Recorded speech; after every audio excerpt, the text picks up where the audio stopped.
पूर्णमदः पूर्णमिदं पूर्णात् पूर्णमुदच्यते पूर्णस्य पूर्णमादाय पूर्णमेवावशिष्यते। ओम शांति शांति शांति। ओम नारायण परो व्यक्तात् अंडमव्यक्त संभवम् अंडस्यान्तस्त्विमे लोकाः सप्तद्वीपाच्च मेदिनी। ओम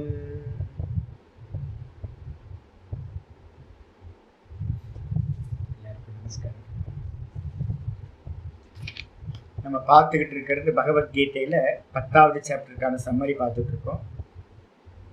இதுல நேத்து பார்த்தீங்கன்னா விபூதி பாதத்தோட 11 ஸ்லோகங்கள் வரைக்கும் பார்த்து முடிச்சிருக்கோம். 11வது ஸ்லோகத்துல ஆச்சாரியர் என்ன பண்ணியிருக்கார், யாரெல்லாம் பார்த்தீங்கன்னா சிரவணம் பண்ணி மனனத்தையும் பண்ணி அதுக்கப்புறம் பார்த்தீங்க அப்படின்னா பாவத்தை அடையிறதுக்காக மச்சித்தா மத்கத பிராணா போதயந்த பரஸ்பரம், யார் அதையே பேசி அதையே மற்றவங்களுக்கு சொல்லி கொடுத்து அதையே திரும்ப திரும்ப பார்த்தீங்கன்னா ஜீவனத்தையே கொடுத்து மனசையும் கொடுத்து யார் இருக்காங்களோ அவங்களுக்கு பாவம் கிரியேட் ஆகுது. அந்த பாவத்தினால அகம் பிரம்மாஸ்மின்ற பாவத்தை அடைஞ்சவங்க என்ன ஆகுறாங்க, நிதித்தியாசனத்தை பண்றதுக்கான அருகதை பார்த்தீங்கன்னா அவங்களுக்கு உண்டாகுது. சமாதி அபியாசம் பண்றதுக்கான அருகதை. அந்த சமாதி அபியாசம் பண்றவங்களுக்கு என்ன பண்றார், தேஷாம் சதத யுக்தானாம், யாரு தொடர்ந்து பார்த்தீங்கன்னா அந்த சமாதி அபியாசத்திலேயே இருக்காங்களோ, பஜதாம், பஜதாம்ன்றதுக்கு அர்த்தம் நிதித்தியாசன ரூப பக்தி பண்றவங்க எவங்க இருக்காங்களோ, ரொம்ப பிரீத்தியோட அந்த ஆத்மாவை யார் தியானம் பண்றாங்களோ அவங்களுக்கு நான் என்ன பண்றேன், ததாமி புத்தி யோகம், நான் அவங்களுக்கு பார்த்தீங்கன்னா புத்தி யோகத்தை தருகின்றேன். புத்தி யோகம்னு என்னது, எதனால் என்னை அடைவார்களோ அந்த விதமான புத்தி யோகத்தை, சம்யக் தரிசனம் சொல்லக்கூடிய ஆத்மானுபூதியை, ஆத்ம சாட்சா்காரத்தை நான் அவங்களுக்கு கொடுக்கின்றேன் அப்படின்னு பார்த்தீங்கன்னா சொல்லியாச்சு. அப்ப ஸ்லோகத்துல பார்த்தீங்கன்னா இது சமாதி அபியாசம்னு ஸ்லோகத்துல இல்லை, சங்கர பாஷ்யத்துல தான் நம்ம என்ன பண்ணிருக்கோம் அப்படின்னு கேட்டீங்கன்னா ஆச்சாரியர் ரொம்ப கிளியரா சதத யுக்தானாம் அதுக்கெல்லாம் அர்த்தம் பண்ணும்போது ததாமி புத்தி யோகம் பண்ணும்போதே பாஷிகார் சொல்றார் சம்யக் தர்சனம். அப்படின்னா என்ன அர்த்தம் அப்படின்னா மத்தத்துவ விஷயம், என்ன பத்தின விஷயத்தை எதனால் பார்த்தீங்கன்னா எந்த தேன யோகம், அந்த யோகத்தினால, யோகம்னா என்ன சுவாமி அப்படின்னு கேட்டீங்கன்னா புத்தி யோகம் அப்படின்னு பேர். புத்தி யோகம்னா என்ன சுவாமி அப்படின்னு கேட்டீங்கன்னா சம்யக் தரிசன லட்சணேன. ஆச்சாரியர் பார்த்தீங்க அப்படின்னா அந்த இதை சொல்லும் போதே சொல்றாரு என்னன்னா, அந்த தீபம் எப்படி இருக்கணும், ஞான பாஸ்வதம், அதனால நான் தீபத்தை ஏத்துறேன் அப்படின்னும் போது அந்த தீபம்லாம் எப்படி இருக்கணும்னு சொல்ற, வைராக்கியத்தோட இருக்கணும், அதுக்கப்புறம் சமதமாதிகள்லாம் கூடி இருக்கணும், எல்லாம் பார்த்தீங்கன்னா அந்த 11வது ஸ்லோகத்தோட பாஷ்யத்துல எதெல்லாம் சொல்லியிருக்காரோ இது எல்லாத்தையும் நீங்க எங்க பார்க்கலாம் அப்படின்னு கேட்டீங்கன்னா 6வது சாப்டர்ல நிதித்தியாசனத்துக்கு என்ன சொல்றோமோ அதுல கண்டிஷன் எல்லாம் இங்க இருக்கிறதெல்லாம் அங்க வந்துடும். தாரணை வந்துடும், தியானம் வந்துடும், அந்த தியானத்துல சமாதி பரிபக்குவத்துல வந்துடும். அந்த சமாதியில தான் பார்த்தீங்கன்னா ஒரு ஏக்கமேவ அத்விதீய தத்துவமானது பிரம்ம மட்டும் அறியப்படும். அதுதான் சம்யக் தரிசனம்னு பேரு. அதனால பார்த்தீங்க அப்படின்னா ஒருத்தன் மோட்சத்தை அடைகின்றான். இதான் பார்த்தீங்கன்னா 11வது ஸ்லோகம் வரைக்கும் இருக்கிறது. இன்னைக்கு பாடத்துல பார்த்தீங்கன்னா 12வது ஸ்லோகம் இன்னைக்கு ஆரம்பிக்குது. அர்ஜுன உவாச்ச, அர்ஜுனன் பார்த்தீங்க அப்படின்னா சொல்ல ஆரம்பிக்கிறான். என்ன சொல்றான், பரம் பிரம்ம பரம் தாம பவித்ரம் பரமம் பவான் புருஷம் சாஸ்வதம் திவ்யம் ஆதிதேவமஜம் விபும். அர்ஜுனன் பார்த்தீங்க அப்படின்னா இப்ப அவன்கிட்ட இருக்கக்கூடிய ஞானம் என்ன ஞானம் அப்படின்னு கேட்டீங்கன்னா கேள்வி ஞானம், சிரவணம். அர்ஜுனன் பார்த்தீங்க அப்படின்னா இது வரைக்கும் பகவான்கிட்ட பார்த்தீங்கன்னா பாடம் கேட்டிருக்கான், 10 அத்தியாயம் வரைக்கும் கேட்டிருக்கான். அப்ப கேட்ட பிறகு பார்த்தீங்கன்னா 9வது அத்தியாயத்திலே, 7வது அத்தியாயத்துல, அதுக்கப்புறம் 4வது அத்தியாயத்துல, 5வது அத்தியாயத்துலன்னு தன்னை பத்தி எல்லா இடத்துலயும் கிருஷ்ண பரமாத்மா என்ன பண்ணிட்டு இருக்காரு, சொல்லிட்டு இருக்காரு. ரொம்ப தெளிவா பார்த்தீங்கன்னா எங்க இருந்துன்னா 7வது சாப்டர்ல இருந்து தன்னை பரபிரம்ம சுரூபமாவே கிருஷ்ணர் பார்த்தீங்கன்னா சொல்லியிருக்காரு. இதெல்லாம் கேட்ட பிறகு உள்வாங்கினவன் என்ன பண்றான், அர்ஜுனன் பார்த்தீங்கன்னா சொல்ல ஆரம்பிக்கிறான், பரம்பிரம்ம பரம் தாம. அர்ஜுனன் வாசம் சொல்றான், பவான் நீங்கள் தான், ஏ பகவானே நீங்கள் தான். பவான் அப்படின்றதுக்கு அர்த்தம் தாங்கள், நீங்கள். நீங்கள் தான் வந்து பாத்தீங்கன்னா பரபிரம்மமா இருக்கீங்க. சாட்சாத் பரபிரம்ம சுரூபம் நீங்கள் தான். அது மட்டும் இல்ல, பரமம் தாம, நீங்கள் தான் வந்து பாத்தீங்கன்னா எல்லாத்துக்கும் மேலான ஸ்தானமாக இருக்கிறீர்கள். நம்ம இந்த உலகத்தை அடைய வேண்டிய ஸ்தானம் எது? அந்த பரமம் தாமம் அப்படின்னு சொல்லக்கூடிய பரமபதம், அது நீங்களாத்தான் இருக்கிறீர்கள். பரமம் பவித்திரம், நீங்க எப்படிப்பட்டவங்க அப்படின்னா அதிகமா எல்லாத்தையும் வந்து பாத்தீங்கன்னா நீங்க சுத்தமானவர். உங்களை யாரெல்லாம் அன்றாங்களோ அவங்களெல்லாம் சுத்தப்படுத்தக்கூடியவர், பரிசுத்தமா இருக்கிறவர், பவித்திரம் பண்ணக்கூடியவர், பவித்திரமானவர். அது மட்டும் இல்லாம வந்து பாத்தீங்கன்னா புருஷம், நீங்க தான் வந்து பாத்தீங்கன்னா எல்லா ஜீவராசிகளுக்குள்ளாரையும் ஆத்மாவா புருஷனா இருக்கின்றீர்கள். அது மட்டும் இல்ல சாஸ்வதம், நீங்க தான் வந்து பாத்தீங்கன்னா சாஸ்வதம். இந்த உலகத்துல வேற எதுவுமே சாஸ்வதம் இல்லை சுவாமி, நீங்க தான் சாஸ்வதம். திவ்யம், நீங்க தான் வந்து பாத்தீங்கன்னா திவ்யமானவர், வெறும் கான்சியஸ்னஸா இருக்கிறவர், வெறும் ஸ்புரணமா பிரகாசமா இருக்கிறவர். ஆதி தேவம், நீங்க தான் வந்து பாத்தீங்கன்னா எல்லா தேவதைகளுக்கும் ஆதியாக, இந்த மொத்த ஜெகத்துக்கும் ஆதியாக இருப்பவர். அஜம், பிறப்பே இல்லாதவர் நீங்க, ஆனா பிறந்த மாதிரி ராமரா கிருஷ்ணரா இந்த உலகத்துக்கு வந்துட்டு போயிருக்கீங்க. வாஸ்தவத்துல நீங்க பிறப்பே இல்லாத சுத்த நிர்குண தத்துவம். அது மட்டும் இல்ல விபும், நீங்க எங்க இருக்கீங்க அப்படின்னா தேகம் இல்ல, நீங்க கிருஷ்ணரோ ராமரோ மட்டும் இல்ல, இந்த மொத்த ஜெகத்தையும் வியாபிச்சிருக்கிற விபு. எப்படி ஸ்கிரீன் வந்து எல்லா காட்சிகளையும் வியாபிச்சிருக்கோ அதே மாதிரி நீங்க இந்த மொத்த பிரபஞ்சத்தையும் வியாபிச்சிருக்கீங்க அப்படின்னு வந்து பாத்தீங்கன்னா அர்ஜுனன் சொல்றான். இந்த இடத்துல ஒரு சின்ன விஷயம் என்னன்னு கேட்டீங்கன்னா, இவனுக்கு இன்னும் மோகம் போகவே இல்லை. 18வது அத்தியாயம் வரைக்கும் வந்து பாத்தீங்கன்னா சொல்ல வேண்டி இருக்கு. அப்போ இவன் பேசுறதெல்லாம் பார்த்தா வந்து ஒரு ஞானியோட விஷயம் மாதிரியே தெரியுது பாத்தீங்களா. இப்ப இந்த சப்தத்தெல்லாம் வந்து யாரு பிரயோகப்படுத்துவா? ஒரு ஞானி பிரயோகப்படுத்துற சப்தங்களா இருக்கா? அப்போ இவனுக்கு என்ன ஞானம் இப்ப கிடைச்சிருக்கு அப்படின்னு கேட்டீங்கன்னா, இப்ப இவனுக்கு கிடைச்ச ஞானம் வெறும் சிரவண ஞானம். பெரியவங்க சொல்றாங்க, நீங்க சொல்றீங்க அப்படின்னு அடுத்த ஸ்லோகத்திலேயே வந்து பாத்தீங்க அப்படின்னா சொல்றான்.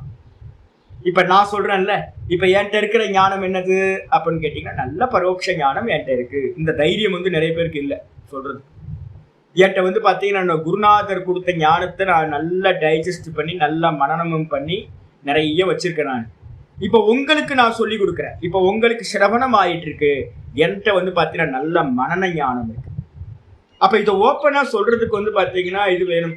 இதுதான் இப்ப நம்ம சில பேர் என்ன பண்ணுவோம், எனக்கு தான் தெரியுமே சுவாமி, பகவான் தான் பரபிரம்மம், பகவான் தான் வந்து பாத்தீங்க அப்படின்னா பரம பவித்திரம், பரமபதம், அவர் தான் சாஸ்வதம், அவர் தான் புருஷனா இருக்கார், அவர் தான் ஆதி தேவனா இருக்கார், அவர் விபுவா இருக்கார், அவர் வந்து பிறப்பில்லாதவர் அஜமா இருக்கார், இதெல்லாம் எனக்கு தெரியுமே சுவாமி அப்படின்னு கேட்டீங்கன்னா தெரிஞ்சா சம்சாரம் இல்லாம போச்சு. எல்லாம் தெரியும்ல, புத்தியில தெரியும் எல்லாமே வந்து பாத்தீங்க அப்படின்னா சிரவண ஞானம்னு பேரு. பதார்த்தங்கள் தெரியும். நம்ம வந்து பாத்தீங்கன்னா சாஸ்திரத்துல இப்படி சொல்லி இருக்குன்னு நம்புறோம். நம்ம குருநாதர் சொல்றார், சாஸ்திரம் சொல்லுதுன்னு. இப்ப இதே விஷயத்தை தான் அர்ஜுனனும் இந்த இடத்துல சொல்றான். இவன் சொல்றதெல்லாம் ஞானின்னு எடுத்துக்காதீங்க, கேள்வி ஞானத்தினால இவன் சொல்றான். ஆயிடுச்சா? இதுக்கப்புறம் 13வது ஸ்லோகத்துல வந்து பாத்தீங்கன்னா திரும்பவும் அர்ஜுனன் சொல்றான். ஆகுஸ்த்வாம் ரிஷய சர்வே தேவர்ஷிர் நாரதஸ்ததா அசிதோ தேவலோ வியாசஹ ஸ்வயம் சைவ பிரவீஷிமே. ஆகுஹு துவாம் ரிஷயஹ, சர்வே ரிஷயஹ, எல்லா ரிஷிமார்களும். ரிஷிகள் வந்து பாத்தீங்கன்னா மந்திர திரஷ்டாரக, மந்திரங்களை கண்டவர்கள், எல்லா வேத மந்திரங்களையும் கண்ட அநேக ரிஷிமார்கள் இருக்காங்க, ஆயிரக்கணக்கான ரிஷிமார்கள், ஒருத்தர் 2 பேர் இல்லை. எல்லா ரிஷிமார்களும் வந்து பாத்தீங்கன்னா சொல்கிறார்கள், ஆகுஹு சொல்கிறார்கள். எப்படி அப்படின்னா உன்னை சொல்கிறார்கள். இப்ப நான் சொன்னனே 12வது ஸ்லோகத்துல நான் என்ன சொன்னனோ, நீதான் பரபிரம்மம், நீதான் பரமம் தாவம், நீதான் பரமம் பவித்திரம், நீதான் புருஷன், நீதான் சாஸ்வதம், நீதான் விபு, நீதான் அஜம் அப்படின்னு எல்லா மகரிஷிகளும் சொல்கிறார்கள். சர்வே மகரிஷியா. அது மட்டும் இல்ல, தேவரிஷியா இருக்கக்கூடிய நாரதரும் வந்து பாத்தீங்கன்னா ததா ஆகு, அது போலவே சொல்கிறார். நாரதருக்கு தெரியாது இல்ல, சர்வ வித்தியைகளையும் அறிந்தவரா இருக்கார், அவரும் அதே மாதிரிதான் சொல்றார். அது மட்டும் இல்ல, அசிதோ தேவலோ, 2 ரிஷிகள் வந்து பாத்தீங்கன்னா ரிக்வேத மந்திர திரஷ்டாரகன் பேரு, ரிக்வேத மந்திரங்களை கண்டவர்கள். அந்த அசிதரும் தேவலரும் வந்து பாத்தீங்க அப்படின்னா இவ்வாறே சொல்கிறார்கள். அது மட்டும் இல்லாம மகாபாரதத்தை இயற்றி நல்ல பிரம்மசூத்திரத்தெல்லாம் பண்ணி பாகவதத்தெல்லாம் பண்ண வியாசரும் கூட என்ன பண்றார், இதையே சொல்கின்றார் வியாசக. அது மட்டும் இல்லாம ஸ்வயம் சைவ பிரவீஷிமே, ஏ பகவானே நீ வந்து பாத்தீங்கன்னா எனக்கு வந்து பாத்தீங்க அப்படின்னா நீயே சுயமா வந்து பாத்தீங்கன்னா இந்த பகவத்கீதையில இந்த 9வது அத்தியாயம் முடிகிற வரைக்கும் நீயே திரும்ப திரும்ப திரும்ப சொல்லியிருக்க. இந்த நான் கேள்வி கேட்கறதுக்கு முன்னாடி இந்த 12வது ஸ்லோகத்துக்கு முன்னாடி வரைக்கும் உன்னை பத்தி நீயே சொல்லியிருக்க. நான் பிறப்பில்லாதவன், பிறந்த மாதிரி தெரியறேன், என்னுடைய பரமம் பாவம் இருக்கு, இந்த லோகத்துல இருக்கிறவங்க எல்லாம் புத்தி இல்லாதவங்க எல்லாம் என்ன பிறந்த மாதிரி நினைக்கிறாங்க, அவங்களோட கண்கள் எல்லாம் மாயையினால மறைக்கப்பட்டிருக்கு அப்படின்னு 7வது அத்தியாயம் 8வது அத்தியாயம் 9வது அத்தியாயம் எல்லாத்துலயும் வந்து பாத்தீங்க அப்படின்னா நீயும் கூட வந்து பாத்தீங்கன்னா சொந்த வாயால நீயே சொந்த வச்சனத்தினால சொல்லியிருக்க. அப்ப என்ன புரியுது தெரியுங்களா? 12வது ஸ்லோகத்தை படிச்சுட்டு நீங்க விட்டுட்டீங்க அப்படின்னா என்ன ஆயிடும், அவன் ஞானி மாதிரியே தெரியும். ஆஹா, அவனுக்கு பூர்ண ஞானம் இருக்கே இப்படி சொல்றானே அப்படின்னு. அதுக்கப்புறம் வந்து பாத்தீங்கன்னா 13வது ஸ்லோகம் படிக்கும் போதுதான் அவன் சொல்றான், எனக்கு இந்த ஞானம் இல்லை, இது மாதிரி ரிஷிகள் சொல்றாங்க, வியாசர் சொல்ற, நீ சொல்ற. அப்ப இன்னும் எனக்கு வந்து பாத்தீங்கன்னா சுவானுபவம் இல்லை. இப்ப என்ன கேட்டீங்க அப்படின்னு நான் என்ன சொல்லுவேன், உங்களை கேட்டா என்ன சொல்லுவோம், எங்க ஆச்சாரிய சுவாமி வந்து இந்த மாதிரி சொல்றார், கீதையில பகவத்கீதையில வந்து பாத்தீங்கன்னா கிருஷ்ணர் இப்படி சொல்றார், நான் சொல்றேன் கேட்டா அப்படின்னா உபனிஷத்துல எப்படி சொல்லுது, சாந்தோக்கியத்துல இருக்கு, பிருதாரண்யத்துல இருக்கு அப்படின்னு நான் வந்து பாகவதத்துல இருக்குன்னு நான் இப்ப நிறைய இடத்துல சொல்லுவேன், இப்படி சொல்றாங்க அப்படி சொல்றாங்க அப்படின்னு. அப்ப இதுக்கு எல்லாத்துக்கும் பேர் என்ன அப்படின்னு கேட்டீங்கன்னா சுவானுபவம் இல்லாம இருக்கிறதுக்கு இந்த அர்ஜுனன் ரொம்ப ஜெனியூனா சொல்றான். நான் சொல்லல. இப்ப நீங்க ரமண பகவான்கிட்ட வந்து பாத்தீங்க அப்படின்னா புக்ஸ் எடுத்து அவரோட புக் ஏதாவது எடுத்து பாருங்க. அவருடைய அந்த வச்சனாமிர்தம் அப்படின்னு ஒரு புக் இருக்கு ரமண பகவானோட. அந்த வச்சனாமிர்தத்துல வந்து பாத்தீங்கன்னா எந்த இடத்துலயும் வந்து பாத்தீங்கன்னா என்ன இருக்காது அப்படின்னு கேட்டீங்கன்னா இது மாதிரி கீதையில இப்படி சொல்லியிருக்கு, உபனிஷத்துல இப்படி சொல்லியிருக்குன்னு என்ன மாதிரி வந்து பாத்தீங்கன்னா ரமணர் வந்து பாத்தீங்கன்னா சொல்ல மாட்டார். என்ன காரணம் அப்படின்னு கேட்டீங்கன்னா இப்படிதான் அப்படின்னு வந்து பாத்தீங்கன்னா சுவானுபவம் அடைஞ்சவங்க இப்படிதான் சொல்லுவாங்க. அர்ஜுனன் சொல்றது கிளியரா இருக்கு, நான் சொல்லல, நீ சொல்ற, ரிஷிகள் சொல்றாங்க அப்படின்னு. அப்ப புரியுதா உங்களுக்கு? பரோட்ச ஞானம் நம்ம என்ன பண்ணுவோம், இவங்க சொல்றாங்க சாஸ்திரம் சொல்லுதுன்னு சொல்லுவோம். அபரோக்ஷ ஞானம் அனுபூதின்றது என்ன அப்படின்னா நான் சொல்கின்றேன் அப்படின்னு சொல்லுவாங்க, அனுபூதி. இதுதான் டிஃபரன்ஸ். இதுக்கப்புறம் ஆச்சாரியர் வந்து பாத்தீங்கன்னா 14வது ஸ்லோகத்தை ஆரம்பிக்கிறார். சர்வமேதம் மன்யே யன்மாம் வதசி கேசவ நஹி தே பகவன் வ்யக்திம் விதுர் தேவான தானவாஹா. சர்வமேத திருத்தம் மன்யே. நான் இப்ப பேசிட்டு இருக்கிறதெல்லாம் நம்ம சதானந்த மாதிரி 2-3 பேர் என்கிட்ட பேசுவாங்க. என்ன சொல்லுவாங்க அப்படின்னா, சாமி நல்லா புரிஞ்சுக்கிட்டேன் சாமி அப்படின்னு ஒரு மோகம், வித்யா மோகம்னு சொல்லுவோம். மோகத்திலேயே வந்து பாத்தீங்கன்னா வித்யா மோகம்னு ஒண்ணு இருக்கும். நம்ம தான் புரிஞ்சு போச்சு இல்ல நமக்கு, அவ்வளவுதான் என்ன ஆயிடுச்சு அப்படின்னு. அப்படிலாம் இல்லைங்க. இவன் சொல்றான் பாருங்க தெளிவா, இந்த 3 ஸ்லோகங்களை நல்லா பார்க்கணும். இவன் தெளிவா சொல்றான் அர்ஜுனன், சர்வம் ஏதத் ரிதம் மன்யே. சர்வம் ஏதத்து, யாரெல்லாம் ரிஷிமார்கள் சொன்னாங்களோ எல்லாம், நீ என்னெல்லாம் சொன்னியோ, எதெல்லாம் நான் படிச்சிருக்கணும் வேதத்துல இருந்து, இது எல்லாத்தையும் நான் என்ன பண்றேன் அப்படின்னு கேட்டீங்கன்னா சர்வம் எல்லாத்தையும், ஏதத்து இந்த விஷயங்கள் எல்லாத்தையும், ரிதம் மன்யே நான் வந்து பாத்தீங்கன்னா சத்தியமாக நினைக்கின்றேன். நீ சொன்னதெல்லாம் 100% சத்தியம் சுவாமி. என்மாம் வதசி கேசவ, ஏ கேசவ, எனக்காக நீ வந்து பாத்தீங்கன்னா இதுவரைக்கும் என்னெல்லாம் சொன்னியோ அதை எல்லாத்தையும் சத்தியம் சத்தியம் சத்தியம் நான் நம்புறேன். நான் புரியுதா உங்களுக்கு? நம்பிக்கைக்கும் ஞானத்துக்கும் வந்து பாத்தீங்கன்னா ரொம்ப கம்மியான விஷயம் தான். இப்ப நம்ம எல்லாம் எப்படி இருக்கோம் அப்படின்னு கேட்டீங்கன்னா, அடிக்கடி நான் வந்து சதானந்தஜிட்ட சொல்லும்போது சொல்லுவேன் நான், என்னன்னு கேட்டீங்கன்னா, ஜி நம்ம பிலீவ் பண்றோம், நம்பிக்கை வேற சுவானுபவம் வேற. அப்ப நம்பிக்கை என்ன அப்படின்னு கேட்டீங்கன்னா, இப்ப அதுதான் அர்ஜுனன் தன்னை வெளிப்படுத்துறான், நான் இதை நினைக்கின்றேன், அகம் சத்தியம் அப்படின்னு நான் வந்து பாத்தீங்கன்னா மன்யே நினைக்கின்றேன். அப்ப யாரெல்லாம் வேதாந்தம் கேட்டாங்களோ, ஒரு 10 வருஷம் 20 வருஷம் 30 வருஷம்னு வேதாந்தம் கேட்கும் போது என்ன வந்துடும் அப்படின்னு கேட்டீங்கன்னா சத்திய புத்தி அப்படின்றது வந்துடும். நல்ல விசுவாசம், ஸ்ரத்தா, திருட விசுவாசம் வந்துடும். சாஸ்திரம் சொல்றது சத்தியம் அப்படின்னு. ஆனா அது அனுபூதி இல்லை. நமக்கு இதுதான் கொஞ்சம் டிஃபரன்ஸ் இருக்கணும். இந்த 3வது ஸ்லோகத்துல அவன் என்ன பண்றான், வெளிப்படுத்துகின்றான். நம்பிக்கை வந்து பாத்தீங்கன்னா புத்தி கன்விக்ஷன் ஆயிடுச்சு, அதுல நல்ல சாலிடா காங்கிரீட் ஆயிடுச்சு. ஆனா அனுபூதிக்கு இன்னும் கொஞ்சம் தூரம் போகணும். அப்போ சில பேருக்கு என்ன ஆயிடும்னா இதுவே வந்து அனுபூத்தின்னு நினைச்சுப்பாங்க. நான் நம்புறதையே வந்து பாத்தீங்கன்னா அனுபூத்தின்னு நினைச்சுப்பாங்க. அதனால அனுபூதிக்கும் நம்பிக்கைக்கும் வந்து பாத்தீங்கன்னா டிஃபரன்ஸ் இருக்கு வச்சுக்கணும். அது மட்டும் இல்லாம ஹே கேசவா, நீ என்னெல்லாம் சொன்னியோ அதை எல்லாத்தையும் நான் சத்தியம்னு நினைக்கிறேன். நகிதே பகவன் வியக்தி, பகவானே உன்னுடைய வெக்தியை, பகவன் வெக்திம் அப்படின்னா உன்னுடைய வெக்தியை, வெக்தினா வெளிப்பாட்டை. பகவான் என்னவா வெளிப்பட்டிருக்கார், நரசிம்மரா, தச அவதாரங்கள்ல வந்து பாத்தீங்கன்னா விதவிதமான அவதாரங்கள், கிருஷ்ணரா ராமரா என்னெல்லாம் இருக்கோ எல்லா அவதாரங்களையும் எடுத்திருக்கார். அந்த அவதாரங்களை எல்லாத்துக்கும் பகவானுக்கு என்ன பேர் அப்படின்னா வெளிப்பாடுன்னு பேர். எதோட வெளிப்பாடு, சத்தியம் ஞானம் அனந்தம் பிரம்ம, சச்சிதானந்தமா இருக்க நிர்குண நிராகாரமா இருக்கிற பகவான் தன்னுடைய மாயையினால என்ன பண்றார், அநேக அவதாரங்களை வெளிப்படுகின்றார் அவதாரமா. அதுக்கு பேர் வந்து பாத்தீங்கன்னா ஆச்சாரியன் சொல்றான் பகவன் வியக்திம், தே பகவன் வியக்திம், ஏ பகவானே உன்னுடைய வெக்தியை வெளிப்பாட்டை நகி விதுர் தேவாக ந தானவாக, விதுர் தேவாக தேவர்களும் உன்னுடைய வெக்தியை அறிய மாட்டார்கள். அவங்களும் கேரக்டரா தான் உன்னை நினைச்சுக்கிட்டு இருக்காங்களுடைய நிர்குண நிராகாரம்னு அவங்களும் அறியல. நம்ம தேவ கூட்டங்கள்னு எடுத்துக்கிட்டீங்கன்னா நம்ம உலகத்தை காட்டிலும் பெருசுங்க.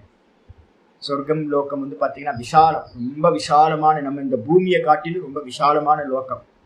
நம்ம இப்போ வந்து பாத்தீங்கன்னா 850-900 கோடி மக்கள் இருக்கோம் அப்படின்னா இதை காட்டிலும் அதிகமா வந்து பாத்தீங்கன்னா எங்க இருப்பாங்க, சொர்க்கத்துல இருப்பாங்க. அதுல எத்தனை பேர் இப்ப நம்ம உட்கார்ந்து பாடம் படிக்கிற மாதிரி வேதாந்தம் படிக்கிறவங்க எத்தனை பேர் இருப்பாங்கன்னு எடுத்துக்கிட்டீங்கன்னா ரொம்ப கம்மி தானே. வேதாந்தம் படிக்கிறவங்க அதிகபட்சம் ஒரு 10 கோடி பேர் இருப்போமா, மொத்தம் 900 கோடி பேர்ல 10 கோடி இருக்குமா, 10 கோடிலாம் இருக்காது, சான்ஸே இல்லை. 1 கோடி இருக்குமா? சரி, இதே மாதிரி தான் தேவர்கள் மத்தியிலையும் வந்து பாத்தீங்கன்னா ஞானி புருஷர்கள் வந்து கொஞ்சம் பேர் தான் இருக்காங்க. அவங்களும் வந்து பாத்தீங்கன்னா பகவானோட பத்தி எல்லாரும் தெரிஞ்சவங்களா இருக்கிறது இல்லை. அதே மாதிரி தானவர்கள் அப்படின்னா ராட்சசர்கள்ல வந்து அரக்கர்கள்ல வந்து ஒரு ஒரு குரூப் ஆஃப் பீப்புள். கஷ்யப்பருக்கு வந்து பாத்தீங்கன்னா நிறைய மனைவிகள். கஷ்யப்பர் வந்து பிரஜாபதினு பேரு, கஷ்யப மகரிஷி. அவருக்கு வந்து பாத்தீங்கன்னா அதித்தின்னு நம்ம சொல்றோம் பாத்தீங்களா, அதித்திட்ட இருந்து பிறந்தவங்க ஆதித்யர்கள். அதே மாதிரி தனு அப்படின்னு வந்து பாத்தீங்கன்னா ஒரு வைஃப் இருந்தாங்க. அந்த தனுட்ட இருந்து பிறந்தவங்களுக்கு பேரு தானவர்கள் அப்படின்னு பேரு. கஷ்யப்பருக்கும் தனுக்கும் பிறந்தவங்களுக்கு பேரு தானவர்கள், அரக்கர்கள் எல்லாமே. அப்போ அவங்க எல்லாரும் வந்து பாத்தீங்கன்னா தைத்தியர்கள் அப்படின்னா யாரு, திதின்ற வைஃப்ட இருந்து பிறந்தவங்க தைத்தியர்கள், அசுரர்கள். தனுட்ட இருந்து பிறந்தவங்க தானவர்கள், அதித்திட்ட இருந்து பிறந்தவங்க ஆதித்யர்கள், தேவர்கள். இவங்கெல்லாம் அவங்கள்ட்ட இருந்து பிறந்தாங்க. அப்ப எல்லாருக்கும் வந்து பாத்தீங்கன்னா அப்பா யாரு அப்படின்னா கஷ்யப்ப மகரிஷி தான் வந்து பாத்தீங்கன்னா அப்பா. அதனால்தான் நம்ம சொல்லுவோம், என்ன பண்ணுவோம் அப்படின்னு கேட்டீங்கன்னா எங்க ஆச்சாரியர்கள் சொல்லுவாங்க, யாருக்கெல்லாம் கோத்திரம் தெரியலையோ அப்படின்னு கேட்டீங்கன்னா, யாருக்கெல்லாம் கோத்திரம் தெரியாதுன்னு வச்சுங்க. நிறைய பேருக்கு தெரியாதுல்ல, நம்ம சிவகோத்திரம் விஷ்ணு கோத்திரம்னு கோயில் எல்லாம் போகும்போது சொல்லுவோம். அப்போ யாருக்கெல்லாம் கோத்திரம் தெரியலையோ அவங்களுக்கெல்லாம் வந்து பாத்தீங்கன்னா கஷ்யப கோத்திரம்னு சொல்லிட்டீங்க அப்படின்னா போச்சு, எல்லாம் முடிஞ்சு போச்சு. ஏன்னா இந்த உலகத்துல இப்போது யாரெல்லாம் இருக்குமோ அவங்க எல்லாம் யார்கிட்ட இருந்து வந்தவங்க அப்படின்னு கேட்டீங்கன்னா கஷ்யப்பட்டு இருந்து வந்தவங்க. அப்ப தானவர்கள், தேவர்களும் அறிய மாட்டார்கள், தானவர்களும் வந்து பாத்தீங்கன்னா உன்னுடைய வெளிப்பாட்டை, நீ இந்த கிருஷ்ணரா ராமரா வெளிப்பட்டிருக்கே இந்த ரூபத்தை அறிய மாட்டார்கள் அப்படின்னு 14வது ஸ்லோகத்தை சொல்லிட்டான். அப்ப என்ன அர்த்தம் அப்படின்னு கேட்டீங்கன்னா, நம்ம எல்லாரும் எங்க மயங்கி இருக்கோம், நாம ரூபத்திலேயே மயங்கி இருக்கோம். பகவானோட நாம ரூபம் இல்லாத பரமபாவத்தை வந்து பாத்தீங்கன்னா அறியவே இல்லை. அது மட்டும் இல்ல, ஆச்சாரியர் 15வது ஸ்லோகத்தை சொல்றேன். ஸ்வயம் ஏவாத்மனாத்மானம் வேத்தத்வம் புருஷோத்தம, ஸ்வயம் ஏவாத்மனாத்மானம் வேத்தத்வம் புருஷோத்தம, பூத பாவன பூதேஷ தேவதேவ ஜகத்பதே. ரொம்ப அருமையான ஸ்லோகம் இந்த அர்ஜுனன் சொல்றது. இதெல்லாம் 12வது ஸ்லோகத்தையும் நம்ம வந்து பாத்தீங்கன்னா நம்ம பிரார்த்தனை பண்றதுக்கு வச்சுக்கலாம். அதே மாதிரி இந்த 15வது ஸ்லோகத்தையும் வச்சுக்கலாம். ஹே புருஷோத்தம, ஹே பூத பாவன, அதுல இருந்து ஆரம்பிங்க. பூத்தங்களை வந்து பாத்தீங்கன்னா உண்டாக்கியவரே, இந்த லோகத்துல இருக்கக்கூடிய சகல அண்ட சராச்சரங்களையும் எல்லா ஜீவராசிகளையும் வந்து பாத்தீங்கன்னா செய்தவர் எவரோ அவருக்கு பேர் வந்து பாத்தீங்கன்னா பூத்த பாவனன்னு பேர்.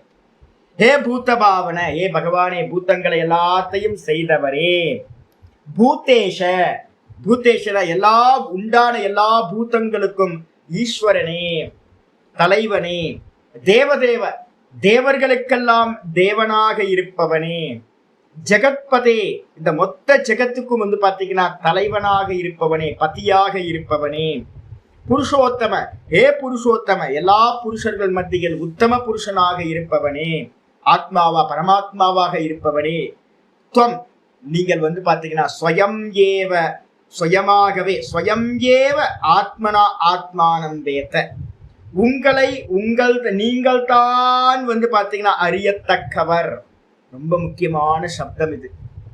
அப்ப என்ன அர்த்தம் அப்படின்னு கேட்டீங்கன்னா, உன்னை வந்து பாத்தீங்கன்னா வேற யாராலும் அறிய முடியாது. ஜீவபாவத்தில் இருந்துகிட்டு, தேவபாவத்தில் இருந்துகிட்டு, அசுரபாவத்தில் இருந்துகிட்டு, இதெல்லாம் வந்து பாத்தீங்கன்னா 3 குணங்களாலான சரீரங்கள். அதே வந்து பாத்தீங்கன்னா அந்த சரீரத்துல அபிமானத்தை வச்சுக்கிட்டு ஒருத்தன் வந்து பாத்தீங்கன்னா கண்டிப்பா அந்த பிரம்மத்தை அறியவே முடியாது. அப்ப இருக்கிறது எத்தனை பிரம்மம் சுவாமி அப்படின்னா ஒரே ஒரு பிரம்மம் தான். அப்ப பிரம்மமா இருந்துதான் பிரம்மத்தை அறிய முடிய பிரம்மத்துக்கு அந்நியமா ஜீவனா இருந்துகிட்டு தேகாபிமானத்தோட இருந்துகிட்டு எந்த காலத்திலையும் வந்து பாத்தீங்கன்னா அந்த பிரம்மத்தை அறியவே முடியாது. அதனால்தான் வந்து பாத்தீங்கன்னா கல்பயதி ஆத்மனா ஆத்மானம் ஒரு ஸ்லோகம் வந்து பாத்தீங்க அப்படின்னா நான் மாண்டூக்கியத்துல உங்களுக்கு கொட்டேஷன் கொடுத்துருக்கேன். பகவான் என்ன பண்ணார் அப்படின்னு கேட்டீங்கன்னா, எப்படி நம்ம சொப்பனத்துல வந்து பாத்தீங்கன்னா உள்ள போறோம், சொப்பனத்துக்குள்ளார 2:12 வந்து பாத்தீங்க அப்படின்னா மாண்டூக்கிய காரிக்கா 2:12 எழுதிருக்கீங்க. நான் இதெல்லாம் சொல்லியிருக்கேன் முன்னாடியே.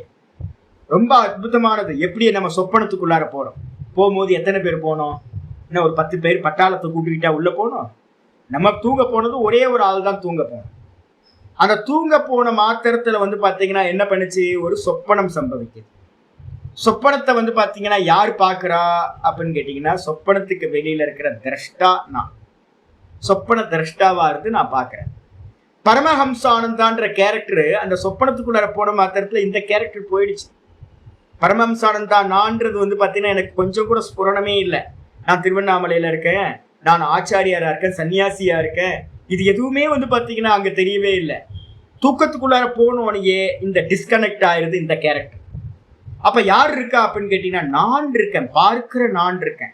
அந்த பார்க்கிற நானுக்கு பக்கத்துல எது இருக்கு அப்படின்னு கேட்டீங்கன்னா இந்த மனசுன்னு சொல்றது வந்து பாத்தீங்கன்னா மாயா. நான் ஏற்கனவே சொல்லியிருக்கேன், மனசுதான் மாயா. இந்த மாயையில வந்து பாத்தீங்கன்னா மனசுக்குள்ளார என்ன இருக்கு அப்படின்னா ஒரு பிலிம் ரோல் இருக்கு, நிறைய வாசனைகள் இருக்கு. அந்த வாசனைகள் மூலமா என்ன பண்ணுது அப்படின்னு கேட்டீங்கன்னா அந்த மனசு தூக்கத்துல வந்து பாத்தீங்கன்னா ஒரு ப்ரொஜெக்ஷன் பண்ணுது. ஸ்கிரீன்ல வந்து பாத்தீங்கன்னா தெரியற காட்சிகள் மாதிரி ஒரு சொப்பனமானது விரிஞ்சு போகுது. அந்த சொப்பனத்தை யார் பார்க்கிறா அப்படின்னு கேட்டீங்கன்னா நான் பார்க்கிறேன், சொப்பன திரஷ்டா. சொப்பன திரஷ்டா பார்க்கிறேன். என்னுடைய ரிஃப்ளெக்ஷன் எங்க இருக்கு அப்படின்னு கேட்டீங்கன்னா அந்த பார்க்கிறவனோட ரிஃப்ளெக்ஷன் சொப்பனத்துல இருக்கக்கூடிய எல்லா கேரக்டருக்குள்ளாரையும் நான் தான் சொப்பன திரஷ்டாவா இருக்கிற ஒருத்தன் தான் ரிஃப்ளெக்ட் ஆகிறான்.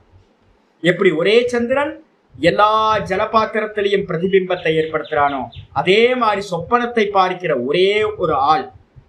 இந்த தேகங்களை யாரெல்லாம் கிரியேட் பண்றா அப்படின்னா அந்த மாயா என்ன பண்ணுது அப்படின்னா ஜடமா இருக்கிற எல்லாத்தையும் கிரியேட் பண்ணுது. சொப்பனத்துல நிறைய காட்சிகள்.